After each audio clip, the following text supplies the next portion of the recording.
Summer holidays అయిపోయి schools అయితే start అయిపోతున్నాయి కదా. మరి అమ్మ వాళ్ళందరికీ మళ్ళీ లంచ్ బాక్స్ల గొడవ అయితే స్టార్ట్ అయిపోయినట్టే. ప్రతిరోజు వెరైటీస్ ఏవి పెట్టాలని ఆలోచిస్తుంటారు కదా. ఇవాళ ఎగ్ గోంగూర ఫ్రైడ్ రైస్ చూపిస్తాను. గోంగూరని శుభ్రంగా కడుక్కొని ఇలా మిక్సీలో గోంగూర, పచ్చిమిర్చి, ఉప్పు వేసి మెత్తగా గ్రైండ్ చేసుకోవాలి. స్టవ్ వెలిగించి బాండి హీట్ చేసుకొని ఆయిల్ అయితే వేసేసుకొని 4-5 గుడ్లు కొట్టుకొని ఉప్పు, కారం, పసుపు వేసుకొని ఇలా ఎగ్ బుర్జులాగా ప్రిపేర్ చేసుకోవాలి. అదే బాండీలో కొద్దిగా ఆయిల్ వేసుకొని హోల్ బిర్యానీ మసాలాలు వేసేసుకొని తరుక్కున్నటువంటి ఎర్రగడ్డని దోరగా వేయించేసుకోవాలి. ముందుగా ప్రిపేర్ చేసుకున్నటువంటి గోంగూర పేస్ట్ని ఇందులో వేసి మెత్తగా మగ్గించేసుకోవాలి. అందులోనే ఉప్పు, కారం, పసుపు, వేయించుకున్న జీలకర్ర పొడి, గరం మసాలా మాత్రం అస్సలు వేయద్దు, హెల్త్కి అస్సలు మంచిది కాదనమాట.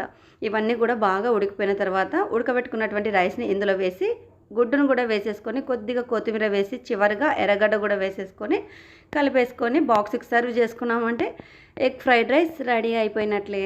మరి ఈ డిష్ ట్రై చేసి ఎలా ఉందో నాకు కామెంట్ చేసేయండి.